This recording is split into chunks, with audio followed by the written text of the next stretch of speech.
Alors aujourd'hui, je vous présente le nouveau Touareg type R. Alors on était censé tourner à Marrakech dans le désert, mais enfin visiblement pour des raisons sanitaires, on a dû rester un petit peu dans la région. Donc aujourd'hui, Volkswagen nous fait le plaisir de nous prêter ce nouveau Touareg. Il est vraiment ultra nouveau, c'est la toute dernière version chez Volkswagen. Ce qu'on a mieux en SUV, eh bien c'est ça. Alors on va voir un peu comment elle roule, on va voir un peu comment elle se comporte à l'intérieur, et puis vous verrez que c'est assez sympa comme véhicule.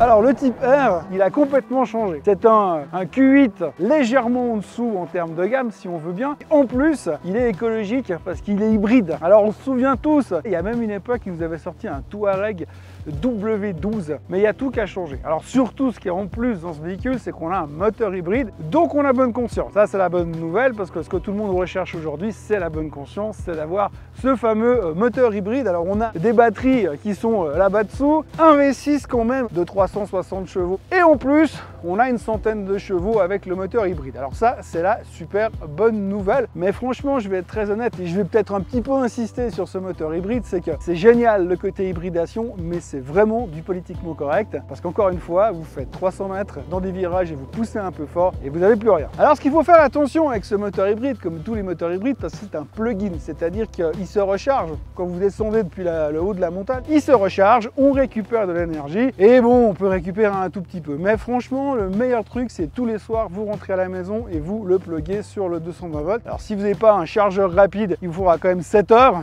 Vous rentrez le soir à 8 heures, vous la chargez le lendemain matin, elle est pleine et vous avez grosso modo, il nous le donne 47 km d'autonomie en moteur électrique 100%.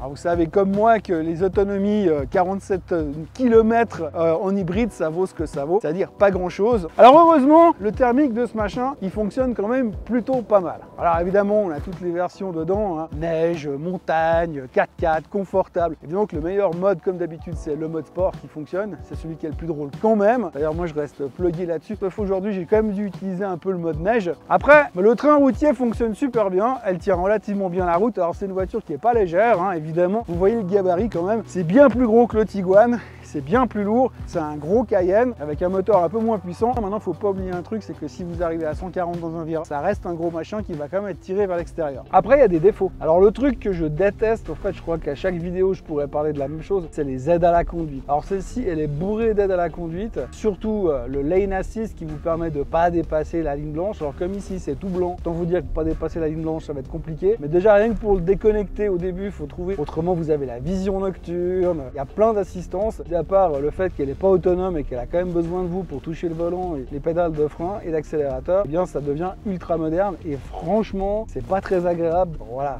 moi je suis peut-être trop vieux pour ces conneries, mais c'est fatigant à la longue. Ça, c'est les petits points négatifs. Alors, l'intérieur, c'est une voiture qui est vraiment montée en gamme en termes de confort et ça donne vraiment envie d'aller rouler avec. Ça se voit sur les lignes extérieures, ça se voit sur les lignes intérieures. On sent qu'il y a une volonté d'être moins la voiture du peuple et un peu plus, finalement, une voiture, on va dire semi-luxueuse. On n'est pas encore sur le Range Rover Vogue, mais ça se rapproche gentiment. Après, l'autre jour, j'avais mal au dos et la première chose que je fais, c'est de monter dans la voiture, de mettre le siège chauffant au maximum. En gros, c'est le mode poulet rôti parce que je pense que vous avez des coups de soleil dans le dos tellement ça tape fort. Mais ça chauffe bien et pour les douleurs dorsales, c'est très efficace.